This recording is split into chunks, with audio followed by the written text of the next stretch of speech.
നമുക്ക് കിരണിന്റെയും കല്യാണിയുടെയും നാളത്തെ നല്ലൊരു കഥ കേട്ടാലോ? ഇനിയിപ്പൊ നമ്മൾ കാണാൻ പോകുന്ന കിരണിന്റെയും കല്യാണിയുടെയും കഥയുടെ അവസാന ഭാഗങ്ങളൊക്കെയാണ്. അങ്ങനെ ഒടുവില് ശത്രുക്കൾക്കൊക്കെ നല്ല ഇടിവെട്ട് പണി കിട്ടുന്നുണ്ട്. വിക്രത്തിനുണ്ടും അതുപോലെ തന്നെ സരയുനിട്ടും ഒക്കെ നല്ല പണി തന്നെയാണ് കിട്ടാനായിട്ട് പോകുന്നത്. കുറെ കാലങ്ങളായി നമ്മളെല്ലാവരും കാണാൻ കാത്തിരുന്ന ആ ഒരു വിശേഷമാണ് നാളെ സംഭവിക്കാനായിട്ട് പോകുന്നത്. ഒടുവില് ശത്രുക്കളെയൊക്കെയാണ് കീഴടക്കുന്നുണ്ട്.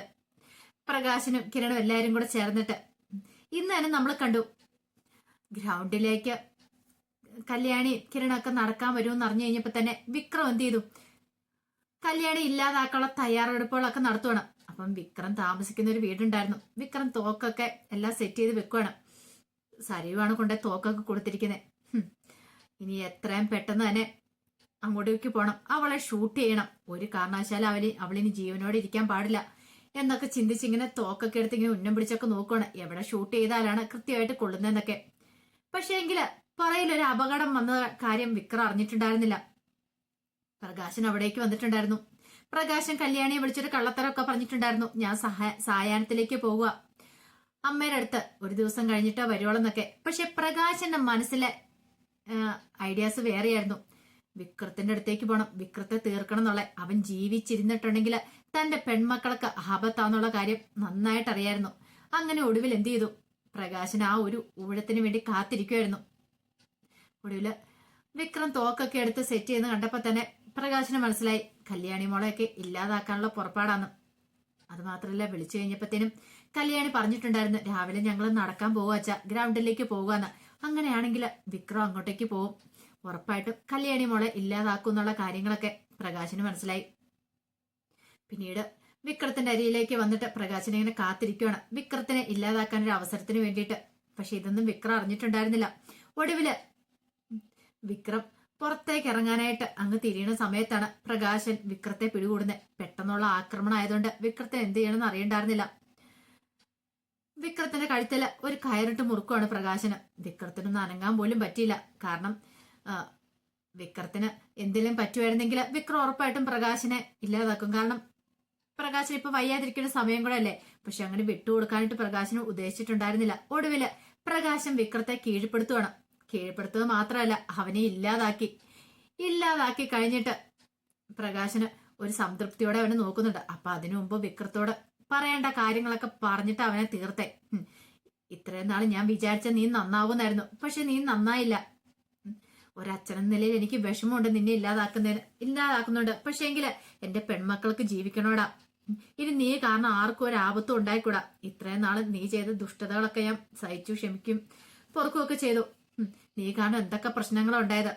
ഗംഗാപ്രസാദ് തീർന്നു, പിന്നെ രാഹുൽ എന്ന് പറയുന്ന ദുഷ്ടനും തീർന്നു, സ്റ്റെഫിയും തീർന്നു. ഇനിയിപ്പം നീയാടാ കിരണും കല്യാണിക്കും ഒക്കെ ഒരു ശാപമായിട്ട് മുന്നിൽ നിൽക്കുന്നേ. അപ്പൊ അതുകൊണ്ട് ഒരു കാരണവശാലും നീ ഇനി ഈ ഭൂമി ജീവിച്ചിരിക്കാൻ പാടില്ല. നിനക്ക് അവസരം തന്ന് നന്നാവാനായിട്ട്, പക്ഷെ നീ നന്നാവും കൂട്ടാക്കില്ല. ഇത്രയധികം സ്നേഹം തന്ന് നിന്നെ ഞാൻ വളർത്തിക്കൊണ്ട് വന്ന് ഇതിനു വേണ്ടിയിട്ടായിരുന്നില്ല. പക്ഷെ എന്ത് ചെയ്യാൻ പറ്റും? നിന്നോട് മാക്സിമം പറഞ്ഞു നോക്കി, നന്നാവും തീരുമാനിച്ചിട്ടില്ലെങ്കിൽ പിന്നെ എനിക്കിതല്ലാതെ വേറെ നിവൃത്തിയില്ല എന്നൊക്കെ പറഞ്ഞിട്ടാണ് പ്രകാശൻ അവനെ തീർത്ത് കളയുന്നേ. പ്രകാശൻ അറിയാം ഇവനോടൊന്ന് പുറത്തേക്ക് പോയിട്ടുണ്ടെങ്കിൽ കല്യാണിയൊക്കെ ഇല്ലാതാക്കുന്ന. പക്ഷെ ഇതൊന്നും കിരണോ കല്യാണിയൊന്നും അറിയുന്നുണ്ടായിരുന്നില്ല. അതുപോലെ തന്നെ സരയുവിന്റെ വിചാരം എന്താ?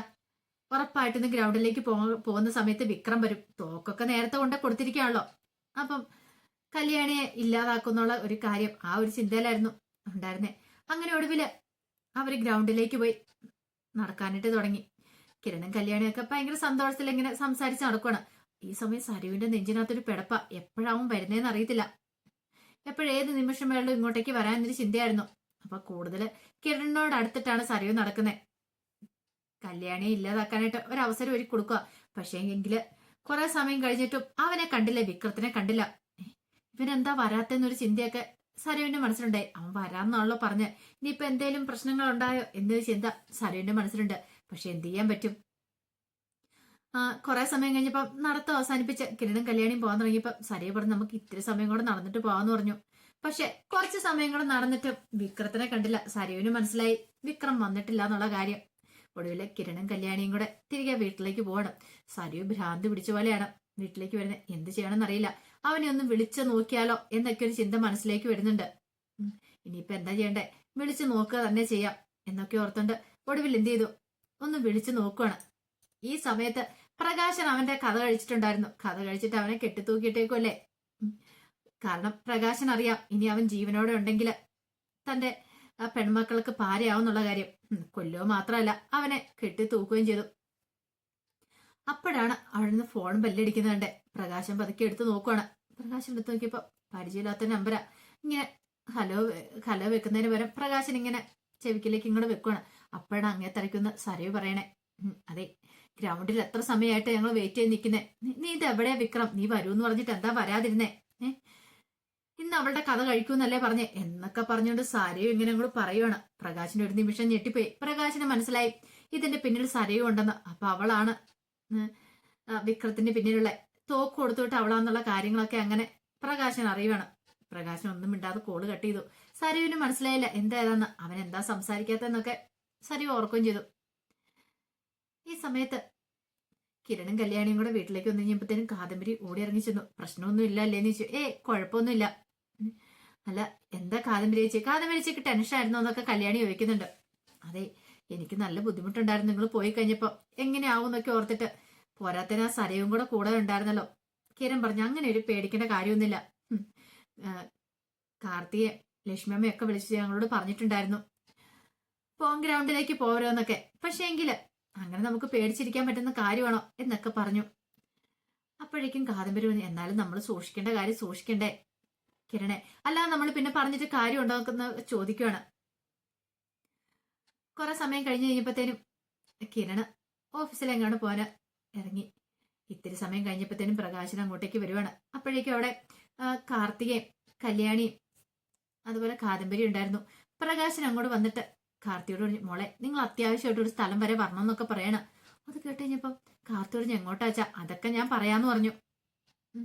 അങ്ങനെ കല്യാണിയും കാദംബരിയൊക്കെ വിളിക്കണം. അപ്പോഴേക്കും കാദംബരി പറഞ്ഞു, അച്ഛാ അതിന് കല്യാണിക്ക് അധികം യാത്ര ഒന്നും ചെയ്യാൻ പറ്റില്ല എന്നുള്ള കാര്യം അറിയാൻ മേലെ. കല്യാണി യാത്രയൊന്നും ചെയ്യാൻ തുടങ്ങിയിട്ടില്ല. അത് സാരമില്ല മോളെ, അത് പ്രശ്നമുള്ള കാര്യമില്ല. ഇപ്പം എന്റെ കൂടെ വന്നേ മതിയാവുള്ളൂ. നീക്ക് സന്തോഷം ഒരു കാഴ്ച കാണിച്ചു തരാനായിട്ട് ഞാൻ വിളിക്കണേന്നൊക്കെ പറഞ്ഞു. വരാൻ പറഞ്ഞു. അങ്ങനെ ഒടുവിൽ എന്ത് ചെയ്തു? അവരെയും കൂട്ടിക്കൊണ്ട് പോവുകയാണ് ആ വിക്രം താമസിച്ചിരുന്ന വീട്ടിലേക്ക്. അങ്ങനെ അവിടെ ചെല്ലുന്ന സമയത്ത് കല്യാണി വെച്ച് ഇത് ഏത് വീടച്ചാ, എന്തിനാ ഇങ്ങോട്ട് കൂട്ടിക്കൊണ്ട് വന്നേന്നൊക്കെ ചോദിക്കുന്നുണ്ട്. അതൊക്കെ പറയാം മോളെ, ഇങ്ങോട്ട് കയറുക, ആ ഒരു കാഴ്ച കാണിച്ചു തരാന്ന് പറഞ്ഞ് അകത്തേക്ക് ഏറ്റിക്കൊണ്ട് പോയി.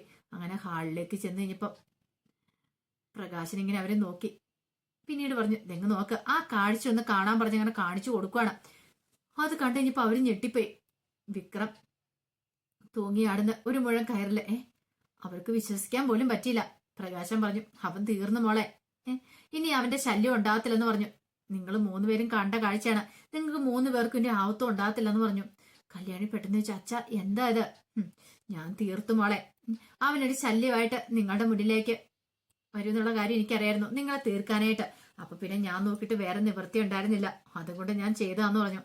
അത് മാത്രമല്ല ഇതിന്റെ പിന്നിലല്ല ആ സരയു ഉണ്ടെന്ന് പറഞ്ഞു. അപ്പൊ സരയുവിനെ കുറിച്ചുള്ള കാര്യങ്ങളെല്ലാം പറയുകയാണ്. ഒരു നിമിഷം എന്ത് ചെയ്യണമെന്ന് അറിയത്തില്ലാത്തൊരവസ്ഥയായി പോയി. ഇനിയിപ്പം ഒന്നും ചെയ്യാൻ പറ്റത്തില്ലല്ലോ. കാരണം അച്ഛനെ രക്ഷിക്കണമെങ്കിൽ എന്ത് ചെയ്യണമെന്ന് പെട്ടെന്ന് കല്യാണിക്ക് ആലോചിക്കുന്നേ. ഇവനെ പോലൊരു ദുഷ്ടം തീരേണ്ടതാണ്. ഒരു പക്ഷേങ്കിൽ അച്ഛൻ അത് ചെയ്തില്ലായിരുന്നെങ്കിൽ കിരണേട്ടൻ ചെയ്യുമെന്നുള്ള കാര്യം കല്യാണിക്കൊക്കെ അറിയായിരുന്നു. പിന്നീട് പ്രകാശം കാര്യങ്ങളൊക്കെ പറയണം. കല്യാണി മോളെ ഇല്ലാതാക്കാനായിരുന്നു ഇവന്റെ പ്ലാന്. സരയുവാണ് തോക്ക് കൊടുത്തെന്നുള്ള കാര്യങ്ങളൊക്കെ ഇങ്ങനെ പറഞ്ഞു. എല്ലാം കേട്ടിഞ്ഞപ്പോ കാദംബരി പറഞ്ഞു ഞാൻ അപ്പോഴേ പറഞ്ഞില്ലേ കല്യാണി, ആ സരയുവിനെ വിശ്വസിക്കില്ലെന്നുള്ള കാര്യം. പെട്ടെന്ന് തന്നെ കാർത്തിക കിരണിനെ വിളിക്കുവാണ്. കിരണിനെ വിളിച്ചിട്ട് എവിടെയാന്ന് ചോദിച്ചു. പെട്ടെന്ന് ഇങ്ങോട്ടേക്കൊന്ന് വരണമെന്ന് പറഞ്ഞു. അങ്ങനെ കിരൺ വന്നു. കിരൺ വന്നു കഴിഞ്ഞപ്പോഴാണ് ഈ കാര്യങ്ങളൊക്കെ അറിയുന്നത്. അങ്ങനെ ഒടുവില് വിക്രം മരിച്ചു കഴിഞ്ഞപ്പോഴത്തേനും പ്രകാശനെ അറസ്റ്റ് ചെയ്യാനായിട്ട് പോലീസ് വരുന്നുണ്ട്. പ്രകാശൻ കുറ്റസമ്മതം നടത്തുന്നൊക്കെ ഉണ്ട്. പക്ഷെ സരയുവിന്റെ കാര്യത്തിലൊരു തീരുമാനമായി. സരയുവിന് ഇനിയിപ്പോൾ ഒരു നിലനിൽപ്പില്ല. ഒടുവിൽ ഇനി എന്താണെങ്കിലും സംഭവിക്കാൻ പോകുന്നതിന് സരയുവിന് ആത്മഹത്യ ചെയ്യേണ്ടതായിട്ട് വരും. വേറെ എന്ത് ചെയ്യാൻ പറ്റും? ഇത്രയും കാലം കിരണിനെ കിട്ടുമെന്ന് പ്രതീക്ഷയോടെ കാത്തിരുന്ന വിക്രവും തീർന്നു. എല്ലാരും അവസാനിച്ചു.